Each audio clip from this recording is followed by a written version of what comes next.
क्या आपने नोटिस किया है कि फिल्म बनाने वाले पार्ट 2 और पार्ट 3 बनाने में कितना वक्त लगा देते हैं? लोग 20 से 30 की उम्र के हो जाते हैं, लेकिन उनकी अगली फिल्म देखने को नहीं मिलती।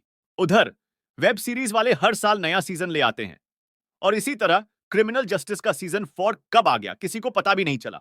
भूले तो नहीं? वही कोर्ट रूम ड्रामा वाला शो है जिसमें एक मर्डर होता है और 4-5 संदिग्ध होते हैं। कातिल कौन है यही जानने के लिए हम आखिरी एपिसोड तक चिपके रहते हैं। ऐसा सस्पेंस बनता है कि समझ ही नहीं आता किस पर शक करें और किसके लिए दुखी हो। जितना सोचो उतना उलझो। बाकी शोज जहां कातिल को पकड़ने पर फोकस करते हैं, वहीं क्रिमिनल जस्टिस अलग है, क्योंकि यह शो किसी बेगुनाह को बचाने के लिए लिखा गया है, तभी तो नाम है जस्टिस। कई लोग मानते हैं कि इस शो का पहला सीजन सबसे बेस्ट था, क्योंकि वो एक इंग्लिश शो का रीमेक था, तो गलती की गुंजाइश कम थी। उसके बाद ये एक फ्रेंचाइजी बन गया। अब सस्पेंस के साथ कॉमेडी मिलाकर अपनी खुद की कहानियां रची जाने लगी। पंकज त्रिपाठी एक बार फिर लीड रोल में लौटे हैं। साथ में है कई नए एक्टर्स और एक भयानक लेकिन दिलचस्प केस। इस बार मामला हाई प्रोफाइल है। शहर के सबसे बड़े डॉक्टर के घर में एक मर्डर हो गया है। लाश डॉक्टर की बाहों में है, डेड बॉडी है, खून है, और कमरे में सिर्फ एक दूसरा इंसान। इतना आसान मर्डर केस और क्या होगा जब मरने वाला खुद अपनी मौत का गवाह हो। मरने वाली डॉक्टर की गर्लफ्रेंड थी, जो अस्पताल में नर्स थी और घर पर उनकी बेटी की देखभाल करती थी। डॉक्टर की बेटी को एक अजीब सी बीमारी है।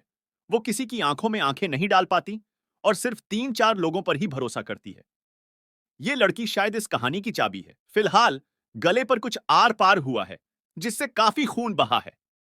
डॉक्टर को सदमा इसलिए है कि उनकी प्रेमिका उनकी ही गोद में मरी, और वो डॉक्टर होकर भी उसे बचा नहीं सके। अजीब बात यह है कि सब कुछ सिर्फ 15 मिनट में हुआ। 7:26 पर डॉक्टर घर आया और 7:40 पर बाई ने लाश देखी और चिल्लाई। अब इससे पहले कि आप थ्योरी बनाना शुरू करें, सुनिए इस कहानी का सबसे बड़ा ट्विस्ट। डॉक्टर के घर के ठीक सामने कौन रहता है? डॉक्टर की बीवी, जो पिछले 15 महीनों से अलग रह रही है, लेकिन बेटी की खातिर उसी पुराने घर के सामने रहने की मजबूरी है। पति पत्नी और वो जैसी बहुत सी फिल्में आपने देखी होंगी, लेकिन यह कहानी अलग है, क्योंकि डॉक्टर को इस कत्ल के इल्जाम से बचाने के लिए खुद उसकी बीवी आगे आई है। इसी इमोशनल उलझन में माधव मिश्रा का मोशन थोड़ा लूज हो गया है। कहीं पहली बार उन्होंने किसी गलत इंसान का साथ तो नहीं दे दिया? कहीं वो असल खूनी को बचाने में मदद तो नहीं कर रहे? अभी इस सीरीज के सिर्फ 3 एपिसोड्स रिलीज हुए हैं। मतलब अगर देखना शुरू किया तो एंडिंग जाने बिना ही रुकना पड़ेगा।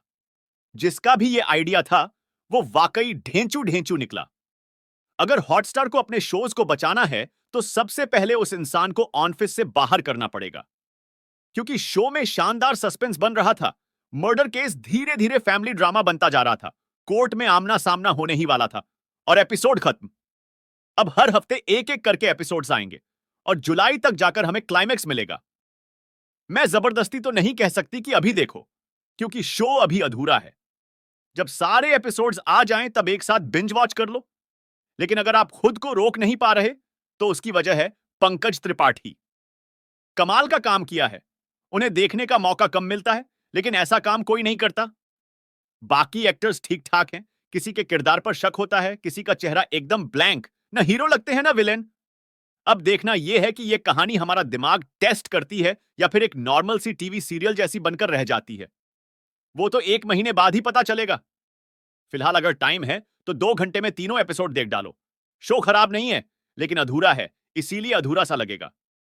बाकी वीडियो अच्छा लगा हो या कोई शिकायत हो, तो आप मुझे इंस्टाग्राम पर भी ढूंढ सकते हैं। वरना थोड़ी देर और रुकिए, मिलूंगी आपसे अगले वीडियो में। Take care, bye bye.